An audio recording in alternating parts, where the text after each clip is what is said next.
The Myanmar Junta is facing the toughest challenge to its authority since seizing power in a February 2021 coup.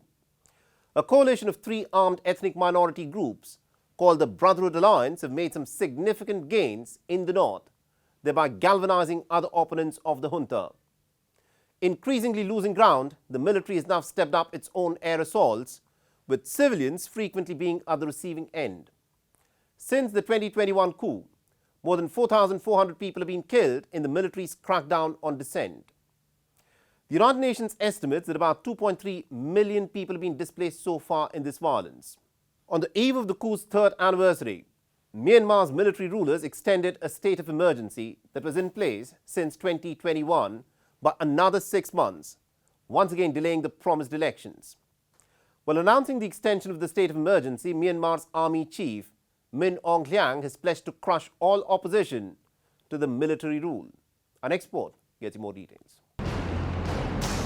The Southeast Asian nation of Myanmar was plunged into crisis when in the early hours of February 1, 2021, Myanmar military rounded up Nobel laureate Aung San Suu Kyi and lawmakers from a democratically elected National League for Democracy or NLD party as they prepared to take their seats in parliament.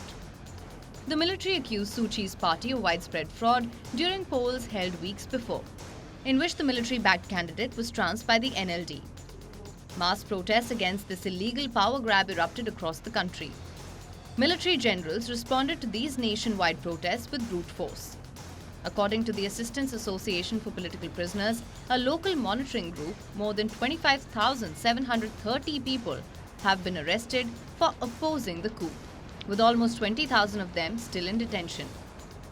The junta's bullets, batons and network of undercover agents and informants stamped out open dissent on the streets of major urban centers. But across swathes of the countryside and borderlands, it was a different story. Home to more than a dozen ethnic groups, in these borderlands, the rebels had waged a war against the military over autonomy and control of lucrative resources for decades. The 2021 coup united pro-democracy activists in towns and cities with the ethnic minority forces fighting in the hinterlands. On the 27th of October, a coalition of three ethnic rebel groups known as the Brotherhood Alliance, the Tang National Liberation Army, the Arakan Army and the Myanmar National Democratic Alliance Army or MNDAA launched coordinated attacks on the military across a swathe of Myanmar's northern Shan state. The Brotherhood Alliance is believed to have a strength of 15,000 fighters. Reportedly, they've overrun more than 100 military posts, captured border crossings and the vital roads carrying most of the overland trade with China. A Beijing-brokered peace deal has paused the fighting in the north.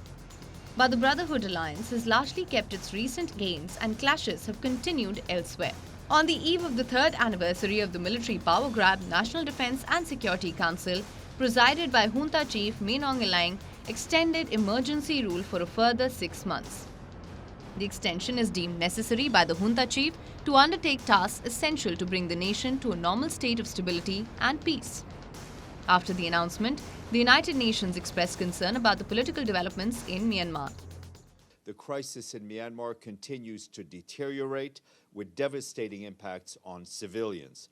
On this somber anniversary, the Secretary General underscores the urgency of forging a path forward, a democratic transition with a return to civilian rule. The Secretary General condemns all forms of violence and calls for the protection of civilians and the cessation of hostilities. An inclusive solution for this crisis requires conditions that permit the people of Myanmar to exercise their human rights freely and peacefully. The military's campaign of violence targeting civilians, political repression must end, and those responsible for that repression must be held to account. Protests took place in Thailand and the Philippines on the third anniversary of the 2021 coup, demanding an end to the military regime in Myanmar. Hundreds of protesters, young and old, gathered outside the United Nations headquarters in Bangkok. They were wearing t-shirts emblazoned with the image of Suu Kyi, had white flowers in their hair and red bandanas on their foreheads. Screaming and crying, they chanted passionately, calling for a restoration of democracy in Myanmar. Since the coup, the United States, the European Union, the United Kingdom and others have imposed sanctions on the military regime. The United Nations and human rights groups have accused the military of rights abuses. In their crackdown on dissent, including crimes against humanity, the country's anti-coup forces claim that with each passing day, they are moving closer to victory.